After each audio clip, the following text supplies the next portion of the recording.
Hello guys! Welcome back again to my channel. For today's video, tutuparin natin yung request ng tatlo nating subscriber o nag-comment dun sa isa sa video ko.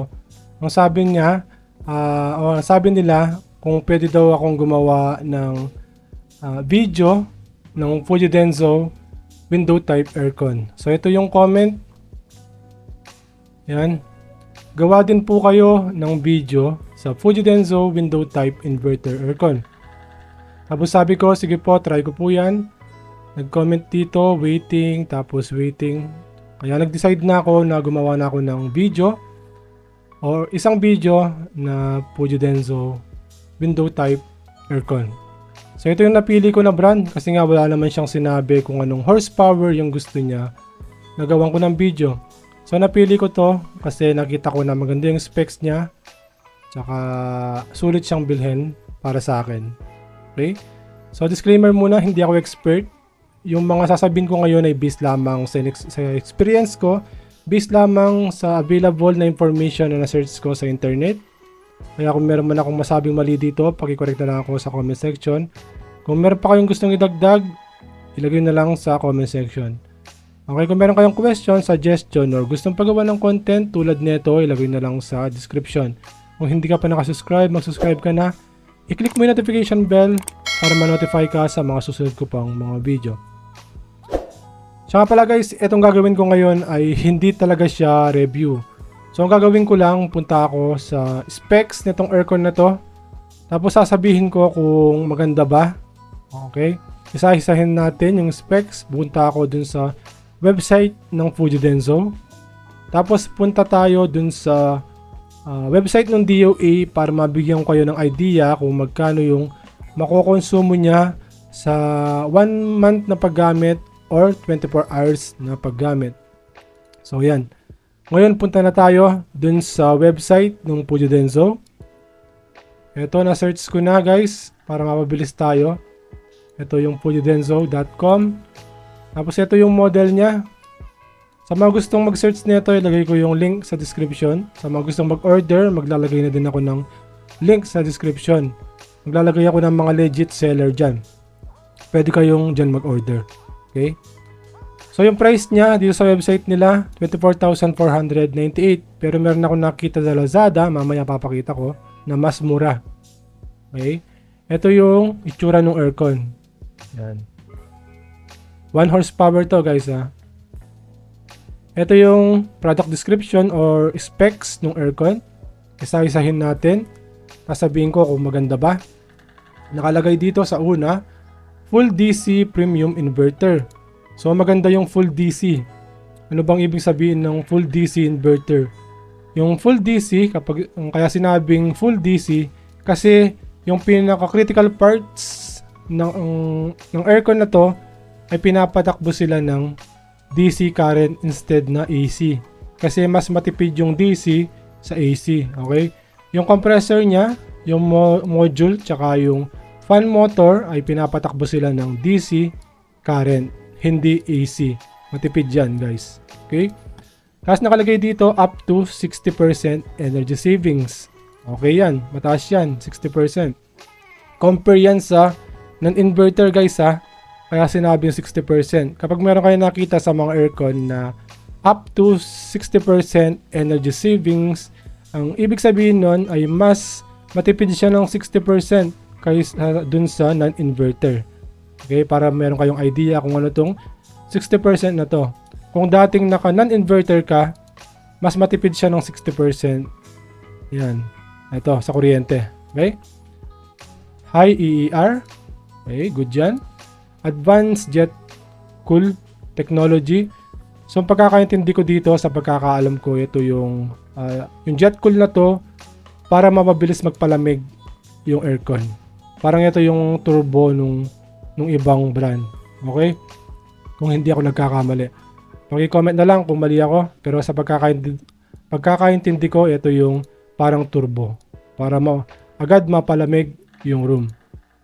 Sleep mode, para tahimik yung aircon. Yan nakalagay dito, super quiet operation.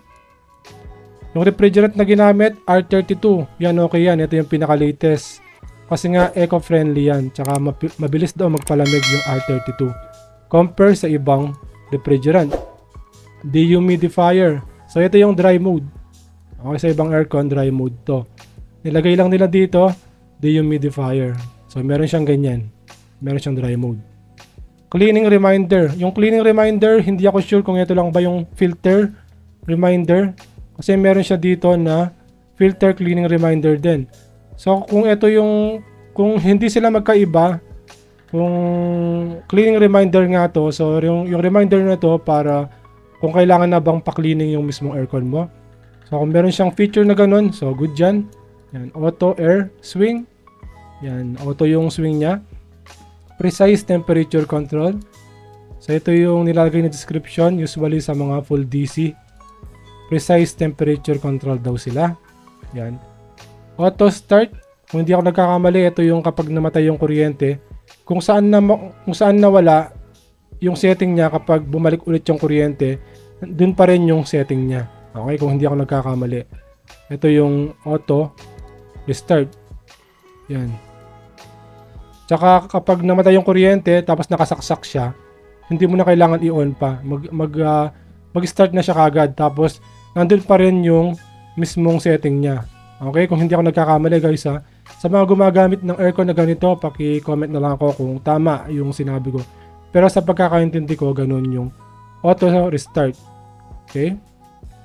Kapag namatay yung kuryente, nakasaksak siya. Kapag bumalik ulit, hindi mo na kailangan i-on. Tapos, yung setting niya, ganun pa rin nung nawalan ng kuryente. Okay? May self-diagnostic feature. Yan. Nalaman ng aircon kung may problema mismo sa aircon. Tapos, sasabihin sa'yo based dun sa code. Goldfin condenser. So, good dyan. Para, iwas sa corrosion. Saka sa kalawang ng mga condenser. Yan, Goldfin. Tapos, remote control. May remote yan. 4-in-1 filter. Yung filter niya, merong silver ion, vitamin C, catechin, and high density. And air purifying filter. Okay. Self-diagnosis feature. Okay. Filter cleaning reminder. So, ito, yung filter cleaning reminder. Kasi yung aircon ko, meron din ganito. Yung Corin Quad series. Meron siyang ilaw, tapos iilaw yung filter kapag kailangan mo nang linisin yung filter mo. After mong malinis yung filter mo, pindutin mo lang yung filter para maalis yung ilaw para ma-restart yung time. Kapag umilaw ulit, kailangan mo na naman linisin yung filter mo. Tapos pindutin mo na naman ulit yung filter para ma-restart na naman ulit yung time. So parang reminder lang to para linisin mo na yung filter mo. Para dun sa mga nakakalimutan na maglinis ng filter. Wide voltage, yan. From 140 volts to 290 volts. So maganda to para dun sa mga lugar na minsan bumababa yung kuryente. So para hindi agad masira yung aircon nyo.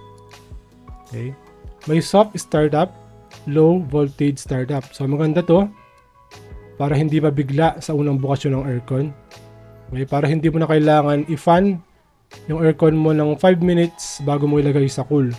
So, meron siyang soft startup tsaka low voltage startup. Hindi siya mabibigla sa unang bukas mo ng aircon. LED display. So, yung display niya LED sa panel ito. Ganyan siya. Tapos, yung watts niya 900 lang. Yan. Ay, mababa yan. Okay yan. Good yan. Tapos, mamaya sasabihin ko kung ano yung cooling capacity niya. Kasi ito 900 watts lang siya. Okay. Tapos yung dimension niya ito, kayo nang bahalang magsukat kung tama dun sa butas nyo sa room nyo. Okay, based dito sa specs na nabasa ko, good lahat yan.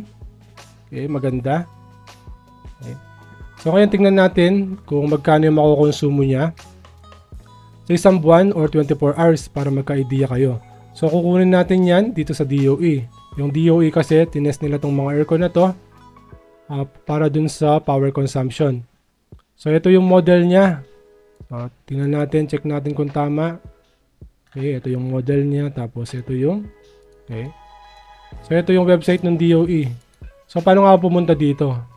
Ito link na to, ilalagay ko na lang sa description. Pero kung wala kayong mahanap na ganito, ganito lang pumunta sa mga ganito. Okay? Hanapin nyo yung energy label na ganito. Tapos meron siyang barcode dito sa baba. I-scan nyo lang sa phone nyo yan. Tapos may lilitaw na link na ganito. I-click nyo lang. Dito na siya pupunta. Pero ilalagay ko na lang sa description itong link na to sa mga gustong tignan muna to. Okay? So dito makikita nyo yung model ng aircon, yung refrigerant na ginamit, yung cooling capacity. Yung cooling capacity niya guys, 2.89. Kinonvert ko siya ng kilojoules. Ito. Yan, 10,404. So mataas yan. Yan. Kaya gusto ko tong aircon na to kasi mataas yung cooling capacity niya. Kapag 1 horsepower kasi yung aircon, ang hinahanap ko at least 10,000 pataas. So ito, nasa 10,404. So para sa akin, good yan. Mataas yung cooling capacity niya, tapos mababa yung wattage niya. Okay? Yung wattage niya nasa 960. So nakalagay dito sa website nila, 900 lang. So dito 960. So kahit nasabihin natin 960, mababa pa rin yan. Kasi yung aircon ko, nasa 10,000 din yung cooling capacity pero nasa 1,100 watts siya. Okay, bababa pa rin yan. Good pa rin yan. Kahit na alin dito sa dalawa. Okay. So yan, ngayon sasabihin ko, bibigyan ko ng idea kung magkano yung makokonsumo niya. Ito yung computation ng DOE. Ito yung computation nila. Sa 9 hours na paggamit, okay, within 30 days or 1 month, nagkonsumo siya ng 129.60 kWh. Kilowatt-hour to guys. Oh. Tapos, yung equivalent niya sa peso, ito, 1,296. Sa peso yan, ito yung makokonsumo niya. Ang ginamit nilang rate dito ay 10 pesos. So, iba-iba yung rate sa lugar natin. Tignan nyo yung rate nyo sa lugar nyo. Nasa bilyan. So, ito yung nakuha nila, 1,296 sa isang buwan na paggamit kung 9 hours mo lang siyang gagamitin. Ngayon, bibigyan ko yun ng idea kung magkano yung makokonsumo niya kung gagamitin mo siya ng 24 hours. Ito, nilagay ko dito, 24 hours. Pwede nyo baguhin yan, depende sa inyo.